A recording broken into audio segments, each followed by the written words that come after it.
8월 6일 새벽 예배를 시작하겠습니다. 사도신경으로 우리의 신앙을 고백하시겠습니다. 나는 전능하신 아버지 하나님 천지의 창조주를 믿습니다. 나는 그의 유일하신 아들 우리 주 예수 그리스도를 믿습니다. 그는 성령으로 잉태되어 동정녀 마리아에게서 나시고 본디오 빌라도에게 고난을 받아 십자가에 못 박혀 죽으시고 장사된 지 사흘 만에 죽은 자 가운데서 다시 살아나셨으며 하늘에 오르시어 전능하신 아버지 하나님 우편에 앉아 계시다가 거기로부터 살아있는 자와 죽은 자를 심판하러 오십니다. 나는 성령을 믿으며 거룩한 공교회와 성도의 교제와 죄를 용서받는 것과 몸의 부활과 영생을 믿습니다. 아멘. 다 함께 찬송가 505장 찬양하시겠습니다.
오늘 우리 공동체의 말씀 묵상 본문은 누가복음 3장 4장입니다. 그중 3장 21절에서 22절까지 봉독하고 말씀을 나누도록 하겠습니다. 백성이 다 세례를 받을새 예수도 세례를 받으시고 기도하실 때에 하늘이 열리며 성령이 비둘기 같은 형체로 그 위에 강림하시더니 하늘로부터 소리가 나기를 너는 내 사랑하는 아들이라 내가 너를 기뻐하노라 하시니라. 아멘. 오늘 본문은요, 예수님이 세례 요한에게 세례를 받는 장면입니다. 누가복음 1장에서 세례 요한과 예수님의 태어난 스토리는 비슷하지만 사명은 다르다고 어제 얘기했었죠. 게다가 세례 요한은 자신이 무엇을 위해 태어났는지 너무나 잘 알고 있던 사람이었습니다. 그는 자신이 예수님이 오실 길을 예비하는 자로 사명을 받았고 그것을 잘 수행하고 있음을 3장 3절에서 확인할 수가 있죠. 요한이 요단강 북은 각처에 와서 죄사함을 받게 하는 회개의 세례를 전파하니, 세례 요한은요 광야에서 살며 메뚜기와 석청을 먹고 살았습니다.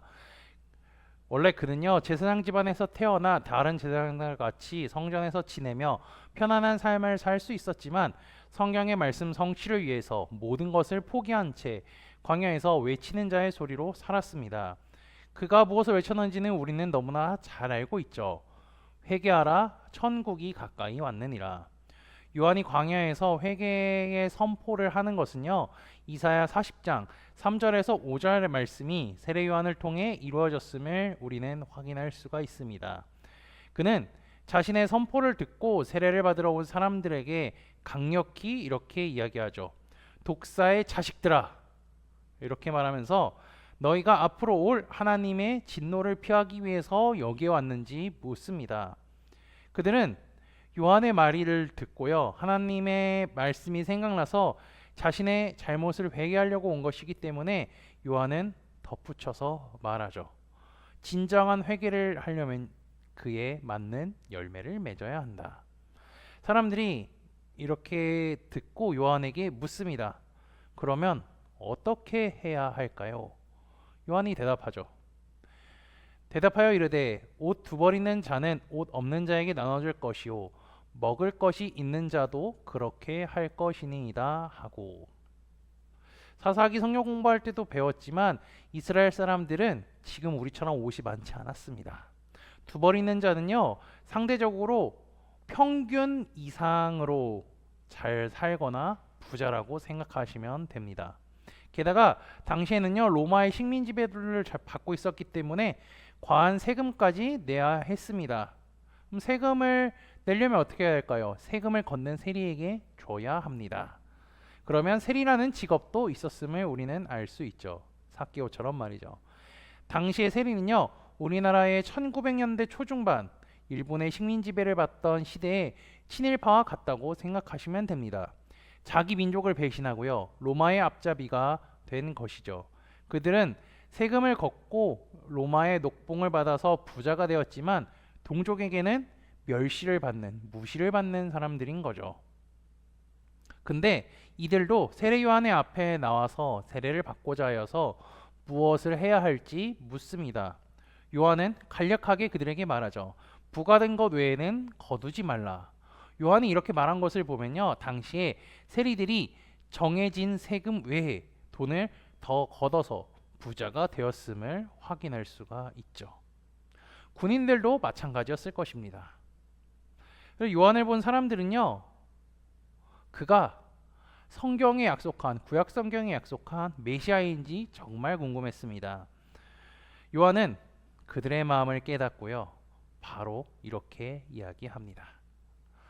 요한이 모든 사람에게 대답하여 이르되 나는 물로 너희에게 세례를 베풀거니와 나보다 능력이 많으신 이가 오시나니 나는 그의 신발끈을 풀기도 감당하지 못하겠노라. 그는 성령과 불로 너희에게 세례를 베푸실 것이요. 요한은 자신이 그리스도가 아니라고 하면서 자기보다 훨씬 뛰어난 분이 오시는데 자기는 그분의 신발끈을 풀을 수조차 없는 보잘것없는 사람이라고 이야기합니다. 요한의 말을 듣는 사람들의 입장에서는요, 이렇게 생각했을 것 같아요.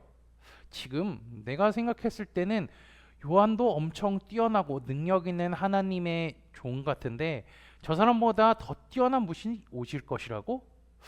정말 보고 싶다. 빨리 보고 싶다. 그분이 여기 나타났으면 좋겠다. 이렇게 생각한 사람들이 있을 거고요. 반대로 이런 사람들이 있을 것이죠. 요한보다 더 뛰어난 사람이 오면 우리의 자리가, 나의 자리가 위태해지지 않을까? 내가 갖고 있는 권력을 내려놔야 되지 않을까? 뺏기지 않을까? 대책을 얻어 강구해야겠군. 이렇게 하는 사람들도 있었을 것이죠. 긍정적인 반응과 부정적인 반응, 이런 거를 다 가지고 있었을 것입니다. 요한은 사람들의 마음과 상관없이요, 묵묵히 그냥 자신의 일을 했습니다. 요한이 예수님에 대해서 사람들에게 말하기 시작하죠. 그리고 한 명씩 세례를 받습니다. 그런 순서 중에 예수님도 세례를 받죠. 예수님이 요한에게 세례를 받았습니다. 그때 하늘문이 열리고 성령이 그에게 강림하셨을 뿐 아니라 하나님의 음성이 들렸죠. 너는 내 사랑하는 아들이라 내가 너를 기뻐하노라 하시니라. 하나님께서 예수님을 자신의 아들이라 일컬음하신 거죠. 이 음성을 예수님이 들었고요. 세례 요한이 들었고요. 그 다음에 그곳에 있던 세례 요한을 따르던 제자들, 그리고 세례를 받으러 온 사람들, 요한의 일거수일투족을 감시하러 온 사람들, 모든 사람들이 다 들었습니다. 누가복음에는 이 음성을 들은 사람들의 반응은 전혀 나와 있지 않지만 예수님께서 세례를 받으시고 성령의 임재하심으로 인하여서 성령 충만해졌다는 사실을 확인할 수가 있죠. 다음 장 4장 1절을 확인해 보시면 될 것 같습니다. 예수께서 성령의 충만함을 입어 요단강에서 돌아오사. 예수님은 이곳에서 요한의 세례를 받으시고요. 성령 충만해지셨습니다. 그리고 예수님의 본격적인 공생의 사역이 시작되죠. 요한은 자신이 해야 할 일을 너무나 잘 알고 있었습니다. 주님이 오실 길을 준비하는 자로서 흐트럼 없이 사역을 수행했죠. 그는 당시에 누구보다 하나님을 믿고 섬기는 사람이었고 선지자였습니다. 예수님의 공생애가 시작되기 전까지는 이스라엘 땅에서 세례 요한이 가장 두드러진 사람이었다면 이 이후로부터는 예수님의 이름이 두드러지기 시작하며 이스라엘 온 땅에 퍼지게 됩니다. 그럼 이런 상황을 보면서 요한은 어떠한 생각이 들었을까요? 다른 생각하지 않았을 겁니다. 그저 자신이 하나님께 쓰임을 받았고 하나님의 일을 위하여 충성을 다하였음에 감사할 뿐이었죠. 그는 죽는 순간까지도 두려움이 없었습니다. 왜냐하면 자신의 임무를 다 수행했고요. 그것뿐만 아니라 흔들리지 않는 믿음으로 살았기 때문이죠. 세례 요한은 종교적인 부경을 누릴 수 있는 집안에서 태어났지만 그것보다 하나님과 하나님의 말씀에 더욱 충성한 사람이었습니다. 그리고 회개를 선포했으며 주님의 오실 길을 예배하면서 쓰임을 받았죠. 주님께서는 요한의 세례 이후에 공생의 사역을 시작하셨고 십자가에 달려 죽으시고 부활 승천하셨습니다. 그 주님께서는요 이제 다시 오신다고 말씀하셨죠. 예수님께서 승천하신 후에 제자들에게 남겨진 사명이 있었습니다. 그것은요 땅 끝까지 이르러 복음을 전하고 주님의 증인이 되는 것이었죠. 그들은 주님의 말씀에 순종하여서 성령을 받았고 복음을 전하고 교회를 세웠습니다. 오로지 그들이 했던 것은요 주께서 다시 오실 것을 소망하면서 다시 오실 주님의 길을 예비한 사람들이 되었죠. 그들을 통해 우리도 복음을 들었고요 주님을 믿는 자들이 되었습니다. 믿음의 선조들이 해왔던 것 같이 우리도 복음을 듣고 주님을 믿었으니 주님 다시 오실 때까지 믿음을 지키며 살아갈 뿐 아니라 복음을 전하여 살아야 할 것입니다. 그래서 다시 오실 주님을 소망하며 재림하실 주님의 길을 준비하며 살아가는 코너스톤 믿음의 형제자매들이 되시기를 주님의 이름으로 축복합니다. 다 함께 찬송가 503장 찬양하시겠습니다.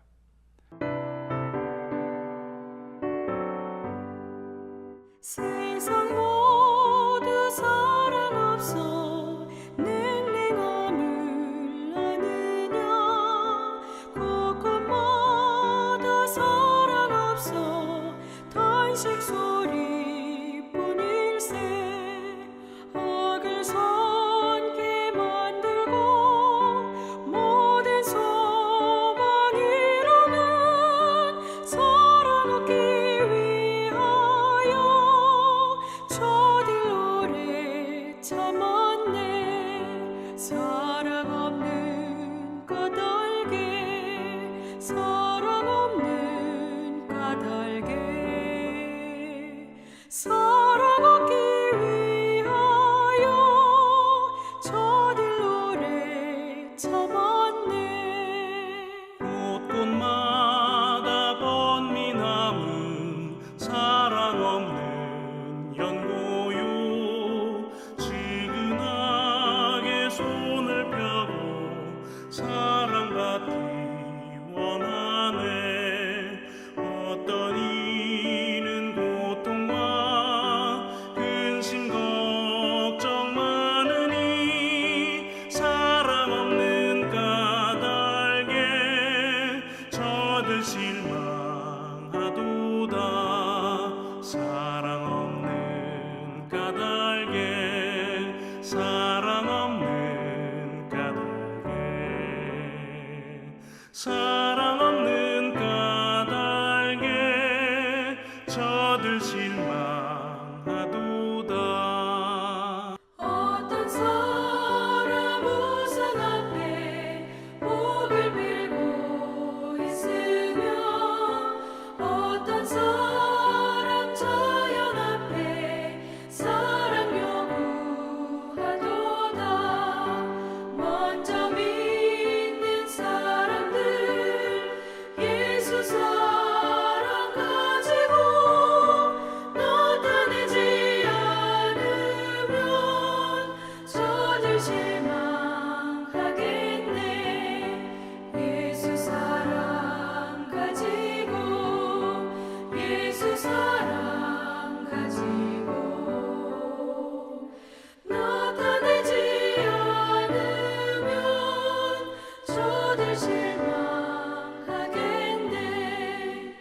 예수 사랑 전하세.